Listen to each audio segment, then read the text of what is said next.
Bulletin की शुरुआत देश की सियासत में इस वक्त की दो बड़ी हलचल से करेंगे। पहली हलचल राजस्थान से तो दूसरी महाराष्ट्र में हो रही है। एक बार फिर राजस्थान सरकार पर फोन टैपिंग के आरोप लग रहे हैं। पायलट समर्थक विधायक वेद प्रकाश सोलंकी का दावा है कि गहलोत पायलट समर्थक विधायकों के फोन टैप करा रहे हैं और इससे पहले भी गहलोत सरकार पर विधायकों के फोन टैप कराने के आरोप उस वक्त लगे थे जब पायलट बागी हो गए थे। सरकार ने माना भी था कि फोन टैप कराए गए थे। वहीं राजस्थान में इस सियासी उथल पुथल के बीच पायलट दिल्ली में है।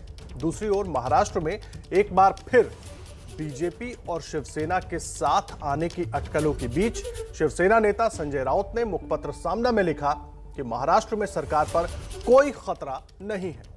शिवसेना के मुख्यमंत्री 5 साल का कार्यकाल पूरा करेंगे। तो दो बड़ी सियासी हलचल इस वक्त हम आपको बता रहे हैं आपके टेलीविजन स्क्रीन पर। एक तरफ फोन टैपिंग का जिन्न फिर से निकलता हुआ दिख रहा है, दूसरी तरफ महाराष्ट्र में अब शिवसेना बीजेपी पर निशाना साध रही है। देखिए, सबसे पहले बात करेंगे राजस्थान की। खबर राजस्थान की सियासत से जुड़ी हुई है क्योंकि सचिन पायलट दिल्ली में मौजूद है और इस बीच पायलट खेमे के एक विधायक ने गहलोत सरकार पर विधायकों की फोन टैपिंग का आरोप लगा दिया है। विधायक वेद प्रकाश सोलंकी ने दावा किया है कि राजस्थान में कई विधायकों के फोन टैप हो रहे हैं। उनका कहना है कि इस मामले को लेकर कुछ विधायकों ने मुख्यमंत्री को चिट्ठी भी लिखी है। एक बार फिर से सचिन पायलट खेमा जो है वो थोड़ा नाराज दिख रहा है, जिसको देखते हुए सचिन पायलट को दिल्ली बुलाया गया है। खुद प्रियंका गांधी भी उनसे मुलाकात कर सकती हैं। इस तरह की खबरें लगातार आती रही। प्रियंका गांधी के फोन के बाद वो दिल्ली के लिए रवाना हुए थे। सचिन पायलट इस वक्त दिल्ली में मौजूद हैं। उनको मनाने समझाने की कोशिश हो रही है। हालांकि सचिन पायलट खुद कह चुके हैं कि वो कहीं भी नहीं जा रहे, किसी और पार्टी में नहीं जा रहे। लेकिन इस बीच एक बार फिर फोन टैपिंग का जिन्न बाहर निकल आया है। विधायकों ने जरूर कहा है कि फोन टैप हो रहे हैं। उसके साथ साथ में कई विधायकों ने, उन अधिकारियों ने ये भी कहा है, उनको डराने की कोशिश भी की है कि हमारे ऊपर से ऐसे इंस्ट्रक्शन आ रहे हैं, ऐसा लगने मिल रहा है कि जिससे कोई ट्रैप कराने की कार्रवाई हो रही है या ईसीडी पीछे लगी हुई है। इस तरह के एक दो विधायकों ने कहा भी ये बात, और ये बात खुद मुख्यमंत्री जी को जाके एक दो विधायकों ने कल बताई भी है। देखिए, फोन टैपिंग की इस खबर के सामने आने के बाद अब बीजेपी भी हमलावर है। राजस्थान बीजेपी के प्रदेश अध्यक्ष सतीश पुनिया ने गहलोत सरकार पर हमला बोला। पूछा कि कई विधायक कहते हैं कि उनके फोन टैप हो रहे हैं, जासूसी हो रही है। कांग्रेस बताए कि ये विधायक कौन है। कई विधायकों के इस तरीके के बातें आई हैं कि जिसमें वो कह रहे हैं कि फोन टैप हो रहे हैं, जासूसी हो रही है। तो किसी प्रदेश में यदि कोई प्रदेश इन्हीं आशंकाओं के बीच में रहे क्योंकि हमारी जासूसी होती है और फ़ोन टैपिंग होती है, तो मुझे लगता है कि एक अघोषित किस्म का आपातकाल प्रदेश में लगा दिखता है कि हर तरफ सेंसरशिप दिखती है, शंका दिखती है। बजाय प्रबंधन के ये सरकार जासूसी और फ़ोन टैपिंग जैसी बात करती है। तो राजस्थान के सियासी हलचल पर पूरी जानकारी देने के लिए हमारे साथ हमारे सहयोगी मनीष शर्मा जयपुर से जुड़ गए हैं। दिल्ली से जैनेन्द्र भी हमारे साथ जुड़ेंगे। मनीष, मैं सबसे पहले आपका रुख कराऊं, ये पूरा मामला है क्या? एक बार फिर से फोन टैपिंग का जिन्न बाहर निकलता हुआ दिख रहा है। गहलोत सरकार पर ये बड़ा आरोप लग रहा है फिर तो। जी बिल्कुल, और इस बार आरोप लगाने वाला कोई विपक्षी दल नहीं बल्कि उन्हीं की पार्टी के एक विधायक हैं।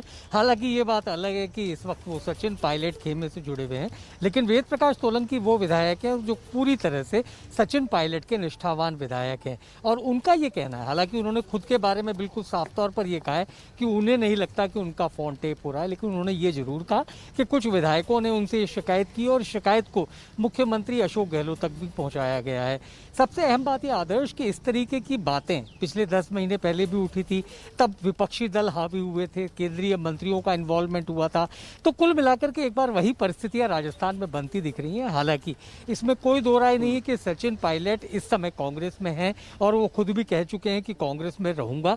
और अगर पिछले एक सप्ताह के सचिन पायलट के पूरी गतिविधियों पर नजर डाली जाए तो ये बात बिल्कुल तय है कि फिलहाल कांग्रेस छोड़कर जाने के उनके न कोई इरादे हैं और न ही ऐसी कोई रणनीति सचिन पायलट कैंप की तरफ से दिख रही है। ये पूरी तरह से दबाव की राजनीति है। आला कमान पर सही वक्त देखकर दबाव बनाया जा रहा है ताकि राजस्थान में प्रस्तावित मंत्रिमंडल फेरबदल में अपने लोगों को एडजस्ट किया जा सके, कुछ राजनीतिक नियुक्तियों में सचिन पायलट के लोगों को जगह मिल सके। तो पूरा खेल दबाव की राजनीति के दायरे में चल रहा है। वेद प्रकाश सोलंकी हर एक दिन में कुछ न कुछ नया बयान देते हैं। कभी वो SC/ST का मुद्दा उठाते हैं, कभी टेलीफोन टैपिंग का मुद्दा उठाते हैं। तो वो एकमात्र ऐसे विधायक हैं सचिन पायलट कैंप में जो लगातार बोलते रहते हैं हैं, सरकार की खिलाफत करते हैं और इसी वजह से उनकी बातें जो है वो लगातार अशोक गहलोत सरकार के विरोध में सुनने को भी मिलती हैं। जी आदर्श। मनीष, पिछले बार भी जिस वक्त ये पूरा मसला हुआ था, जब ये सब कुछ शुरू हुआ था, लगभग यही समय था। उसके बाद जब फोन टैपिंग का जिन्न सामने आया, बाद में सरकार ने भी मान लिया, किरकिरी भी हुई। लेकिन अगर एक बार फिर इस तरह की बातें सामने आ रही हैं तो सवाल बड़ा खड़ा हो जाता है कि सरकार क्या अपने ही विधायकों के फोन टैप करा रही है? क्या इतनी डरी हुई है गहलोत सरकार, या उनके समझ में नहीं आ रहा है कि जो परिस्थितियां बन गई हैं उसको कैसे संभाला जाए?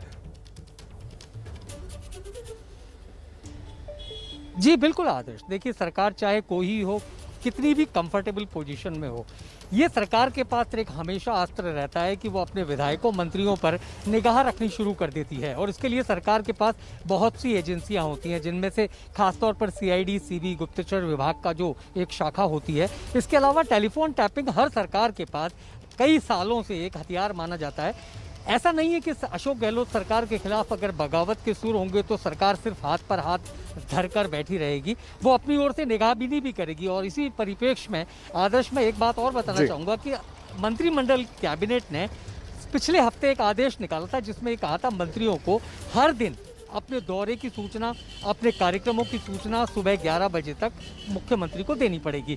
तो कहने का मतलब ये निगाहें तो रखी जा रही हैं, उसके जरिए अलग अलग हैं, और ऐसे में कोई भी सरकार ये नहीं चाहेगी ना कि उसके खिलाफ कोई भी परेशानी खड़ी हो। तो टेलीफोन टैपिंग के जरिए काफी हद तक लोगों पर निगाह रखी जा सकती है, उनकी रणनीति के बारे में जाना जा सकता है। तो ये पैतरा जो है निश्चित तौर पर सरकार अपना रही हो सकती है।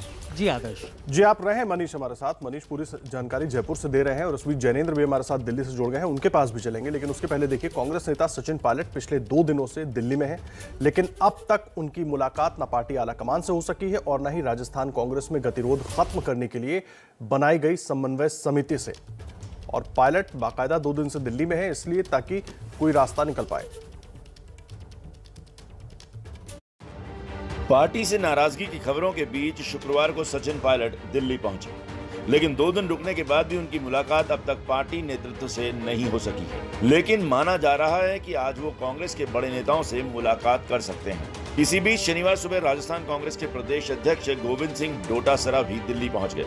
हालांकि डोटासरा का कहना है कि वे कांग्रेस के राष्ट्रीय सचिव और राजस्थान के सह प्रभारी रह चुके काजी निजामुद्दीन की मां के निधन पर संवेदना जताने आए, लेकिन बताया जा रहा है कि शनिवार शाम डोटासरा राजस्थान प्रभारी अजय माकन से मिले और पूरे मसले पर चर्चा की। अटकलें लगाई जा रही थी कि सचिन पायलट बीजेपी में शामिल हो सकते हैं, लेकिन सचिन पायलट ऐसी अटकलों को खारिज कर चुके हैं। सीधा रुख करेंगे हमारे सहयोगी जैनेंद्र का, दिल्ली से हमारे साथ जुड़े हुए हैं। जैनेंद्र, बड़ा सीधा सा सवाल है। कहा यह जा रहा था कि प्रियंका गांधी ने खुद फोन करके उनको बुलाया है, वो कल से दिल्ली में मौजूद हैं। आज या कल में उनकी मुलाकात किसी वरिष्ठ नेता से होनी थी, सोनिया गांधी से भी मुलाकात होगी, इसके भी कयास लग रहे थे, लेकिन हुआ कुछ नहीं। आखिर चल क्या रहा है?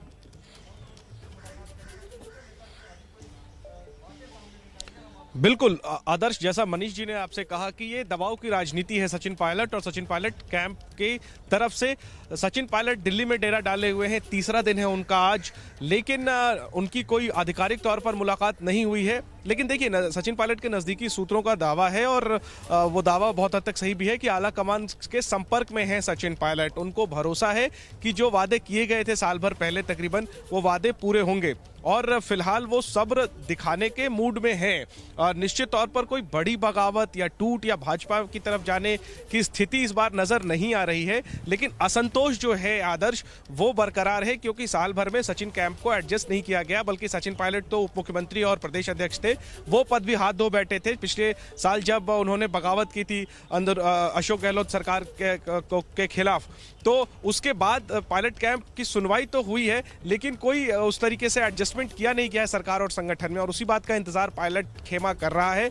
और एक बार फिर साल भर के बाद जब राजनीतिक परिस्थितियों ने एक विशेष स्थिति पकड़ी है और जितिन प्रसाद ने बीजेपी ज्वाइन की है, तो ऐसे माहौल को देखते हुए, भांपते हुए सचिन पायलट खेमे को ये मुफीद लग रहा है ये वक्त कि आला कमान पर एक बार फिर से दबाव बनाया जाए, अपना संदेश पहुंचाया जाए। और उसी की कवायद है कि एक तरफ पायलट खेमे के विधायक ऐसे बयान दे रहे हैं जयपुर में, जो कि मीडिया में सुर्खियां बने, गहलोत सरकार कटघरे में खड़ी हो, और पायलट दिल्ली में डेरा डाले हुए हैं। आधिकारिक तौर पर उनकी आला कमान से अभी तक मुलाकात हुई नहीं है, लेकिन इसकी संभावनाएं खुली हुई हैं कि कांग्रेस आला कमान उनसे मिले और उनके सामने वो विस्तार से अपनी बात रख पाए। हालांकि ये बात सही है कि वो आलाकमान के संपर्क में है और आलाकमान ने उन्हें भरोसा दिया है कि उनकी और उनके कैंप के जो नेता हैं उन सबको एडजस्ट किया जाएगा आने वाले दिनों में। ठीक है, आप रहे जैनेंद्र हमारे साथ। देखिए, एक नया जुन निकाल दिया सचिन पायलट के सहयोगी विधायक ने, जो उनके खेमे के विधायक हैं, उन्होंने कह दिया कि अब फोन टैपिंग हो रही है। और जैनेंद्र भी लगातार पूरी जानकारी दे रहे हैं कि सचिन पायलट दिल्ली में मौजूद हैं, लेकिन अभी उनकी मुलाकात आलाकमान से हुई नहीं है। लेकिन फोन टैपिंग को लेकर नियम क्या कहते हैं, कब हो सकती है फोन टैपिंग, पहले वो आपको बता देते हैं। देखिए, इंडियन टेलीग्राफ एक्ट 1885 के सेक्शन 5/2 में सरकारों को यह अधिकार मिला हुआ है, लेकिन पुलिस या आयकर विभाग कानून के उल्लंघन मामले में फोन टैपिंग कर सकते हैं। जन सुरक्षा राज्य के हित में किसी की बातचीत को गुप्त तरीके से रिकॉर्ड किया जा सकता है। ये तमाम नियम है। जरूरत पड़ने पर केंद्रीय राज्य सरकार के पास टैपिंग का अधिकार है। मनीष हमारे साथ लगातार जुड़े हुए। मनीष, नियम भी हम अपने दर्शकों को दिखा रहे हैं कि फोन टैपिंग के नियमों के तहत हो सकता है। पिछली बार काफी किरकिरी हुई थी गहलोत सरकार की। सवाल बड़ा यह है कि क्या फोन टैपिंग ही अशोक गहलोत के पास एक रास्ता बचा है अपने सरकार को बचाकर रखने का, या अपनी कुर्सी को बचाकर रखने का, या अपने खेमे को बचाकर रखने का? और कोई रास्ता बातचीत का नहीं खुला है? आदर्श, एक बात तो बिल्कुल साफ है, अगर नंबर गेम की बात की जाए तो इस समय मुख्यमंत्री अशोक गहलोत पूरी तरह से विन विन सिचुएशन में। अशोक गहलोत के साथ 200 सदस्यों की विधानसभा में से 112 से ज्यादा सदस्यों का साथ है। सचिन पायलट कैंप की अगर बात करें तो 18 विधायक पिछली बगावत के वक्त थे। इनमें से भी अब ये कहा जा रहा है कि 2 से 3 विधायक जो है वो टूटकर अशोक गहलोत की तरफ चले गए हैं। तो ये जो पूरा घटनाक्रम घूम रहा है आदर्श, इसमें टेलीफोन टैपिंग एक सबसे बड़ा सहारा है। इन विधायकों की किससे क्या बातचीत होती है, अगर 1 मिनट के लिए हम मान लें कि सरकार इस विधायकों के टेलीफोन को टैप कर रही है, तो निश्चित तौर पर उसी का यह फायदा मिलता है कि सरकार विधायकों की गतिविधियां, विधायकों की बातचीत, उनके नाराज होने की वजह संतुष्ट असंतुष्ट कैसे किया जा सकता है, ये तमाम वो पैतरे हैं जो सिर्फ टेलीफोन टैपिंग से सामने आते हैं, किसके जरिए उनको साधा जा सकता है। तो कुल मिलाकर अगर अशोक गहलोत सरकार की इस समय की स्थिति की बात की जाए तो सरकार पूरी तरह मजबूत है। और हम बार बार ये दोहरा रहे हैं कि आने वाले दिनों में मंत्रिमंडल फेरबदल होगा और उसमें सचिन पायलट के समर्थक विधायकों को जगह दी जा सकती है। पूरा खेल राजनीति में दबाव के इर्द गिर्द घूम रहा है। जी आदर्श, बहुत धन्यवाद मनीष आपका। जैनेंद्र आपका भी हमारे साथ जुड़े रहने के लिए और ये पूरी जानकारी देने के लिए। मनीष और जैनेंद्र जुड़े हुए थे। अब देखिए, फोन टैपिंग का जो एक बार फिर निकल आया है। बड़ी हलचल हो रही है राजस्थान की सियासत में। सचिन पायलट दिल्ली में मौजूद हैं। जो कुछ होता है उससे जुड़ा हर अपडेट सबसे पहले एबीपी न्यूज पर आप तक पहुंचाते रहेंगे। लेकिन अब रुख करेंगे महाराष्ट्र का। पीएम मोदी और उद्धव ठाकरे की मुलाकात के बाद महाराष्ट्र की राजनीति में राजनीति गरमाई हुई है। महाराष्ट्र बीजेपी के नेता दावा कर रहे हैं कि महाविकास आघाड़ी की सरकार बनने के वक्त शिवसेना एनसीपी में मुख्यमंत्री पद को लेकर 50-50 की डील हुई थी। यानी 2.5 साल शिवसेना का मुख्यमंत्री और 2.5 साल एनसीपी का सीएम। और अब शिवसेना इस डील को तोड़ना चाहती है। बीजेपी के इसी दावे पर अब शिवसेना नेता संजय राउत ने सामना में लेख लिखकर जवाब दिया है। संजय राउत ने कहा है कि यह महाराष्ट्र बीजेपी का दुष्प्रचार है। शिवसेना को मुख्यमंत्री पद का वचन 5 साल के लिए दिया गया है, इसलिए नेतृत्व परिवर्तन का कोई सवाल नहीं उठता है। तो महाराष्ट्र में राजनीति किस तरह से गरमाई हुई है। एक मुलाकात होती है दिल्ली में, मुख्यमंत्री उद्धव ठाकरे पहुंचते हैं, अपने तमाम डिप्टी सीएम के साथ वो पहुंचते हैं और मुलाकात होती है प्रधानमंत्री नरेंद्र मोदी से। उसके बाद वो वापस महाराष्ट्र लौटते हैं और उसके बाद राजनीति इस मुलाकात के जरिए तेज हो जाती है। आइए आपको बताते हैं कि शिवसेना के मुखपत्र सामना में संजय राउत ने क्या लिखा है। पहले ये आपको दिखा देते हैं। संजय राउत ने लिखा है, महाराष्ट्र में फिर उथल पुथल होगी और राजनीतिक समीकरण बदलेंगे। ऐसी अफवाहें बीच बीच में उड़ाई जाती हैं। मुख्यमंत्री के दिल्ली के अचानक किए गए दौरे से ये अफवाहें कुछ ज्यादा ही गर्म हो गई हैं। 2.5 साल बाद मुख्यमंत्री पद पर राष्ट्रवादी कांग्रेस की ओर से दावेदारी ठोकी जाएगी और वहां अघाड़ी में विवाद की चिंगारी भड़केगी। उस विवाद से राज्य में नई राजनीतिक घटनाओं में तेजी आएगी, ऐसा प्रचार किया जा रहा है। उसमें कोई सच्चाई नहीं है। शिवसेना को मुख्यमंत्री पद का वचन 5 साल के लिए दिया गया है। ये संजय राउत ने सामना में लिखा है। लगातार उनका आरोप है कि राजनीति करने की कोशिश हो रही है, महाविकास आघाड़ी में दरार डालने की कोशिश हो रही है इस तरह के बयानों के जरिए। और इन बयानों का कोई मतलब नहीं है क्योंकि शिवसेना को मुख्यमंत्री पद का वचन 5 साल के लिए दिया गया है। हालांकि उन्होंने आरोप लगाया कि दूसरी पार्टियों की तरफ से यह कहा जा रहा है कि 2.5 साल शिवसेना का सीएम रहेगा और 2.5 साल दूसरी पार्टी का सीएम रहेगा। और इसी को लेकर संजय राउत ने यह लेख लिखा और एक मुलाकात जो हुई उसके बाद किस तरह से पूरे राजनीतिक घटनाक्रम महाराष्ट्र में बदले हैं, किस तरह की बयानबाजी शुरू हो गई है, वो हम लगातार आपको बता रहे हैं। सामने में संजय राउत के लेख पर बीजेपी की प्रतिक्रिया भी आ गई है। महाराष्ट्र बीजेपी के नेता राम कदम ने कहा है कि शिवसेना अपनी सरकार बचाने के लिए खुद ही तरह तरह की अफवाहों को हवा दे रही है।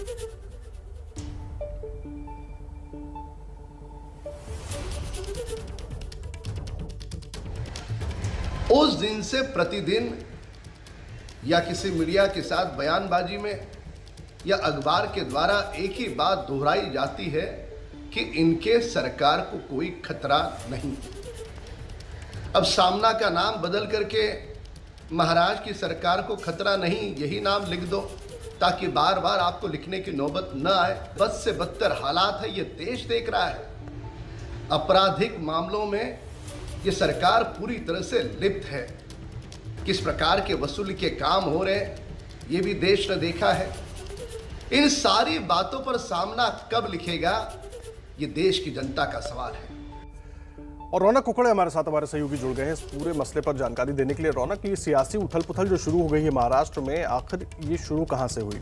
शिवसेना का दावा है कि बीजेपी इस तरह की बातें कर रही है और कहीं ना कहीं बीजेपी के जरिए अपने सहयोगी दलों को भी शिवसेना ने संदेश दे दिया है सीएम पद को लेकर। जी निश्चित तौर पर आदर्श, जिस तरह का आज रोक ठोक में जो वीकली कॉलम होता है संजय राउत का, उसमें साफ तौर पर इस पूरे अगर उनके लेख को देखें तो दो हिस्सों में इसको समझने की जरूरत है। पहला हिस्सा है कि प्रधानमंत्री नरेंद्र मोदी के साथ सीएम उद्धव ठाकरे की जो व्यक्तिगत मुलाकात हुई, उसके बाद कयासे और अटकलें जो है वो महाराष्ट्र की राजनीति में लगने लगी कि हो सकता है कि आने वाले दिनों में बीजेपी और शिवसेना के बीच में कोई खिचड़ी पक सकती है। हालांकि इस मुलाकात के बाद महाविकास आघाड़ी के जो आर्किटेक्ट है एनसीपी प्रमुख शरद पवार, उन्होंने साफ कह दिया कि सरकार जो है 5 साल चलने वाली है। और दूसरा, उन्होंने विश्वास भी व्यक्त किया कि शिवसेना जो है वो धोखा देने वाली पार्टियों में से नहीं है, लिहाजा सरकार 5 साल चलेगी, किसी भी तरह की अटकलें लगाने की जरूरत नहीं है। और अब दूसरी तरफ संजय राउत ने भी आज इस लेख में इस बात को साफ किया है कि सरकार जो है 5 साल का अपना कार्यकाल पूरा करेगी। लेकिन जो दूसरा हिस्सा है वो जो है यहाँ पर विवाद खड़ा कर सकता है। दूसरे इसमें संजय राउत ने जो बात कही है कि एनसीपी और कांग्रेस के साथ जब ये गठबंधन हुआ उस वक्त शिवसेना के 5 साल का मुख्यमंत्री का कार्यकाल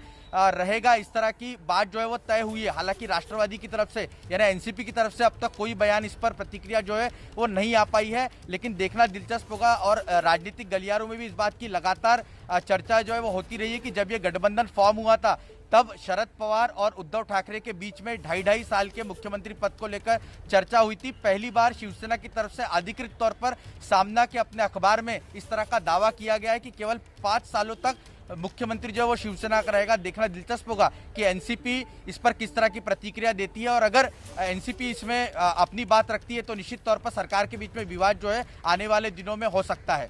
जी बहुत धन्यवाद रौनक इस पूरी जानकारी के लिए। रौनक कुकड़े हमारे सहयोगी मुंबई से जुड़े हुए थे, पूरी जानकारी दे रहे थे। जो राजनीतिक उथल पुथल दिखाई दे रही है खास करके महाराष्ट्र में शिवसेना में आए लेख के बाद, अब इस पर दूसरी पार्टियों की खास करके जो महाविकास आघाड़ी में पार्टियां हैं उनकी क्या प्रतिक्रिया होती है उसका इंतजार रहेगा और उससे भी आपको अपडेट लगातार करवाएंगे।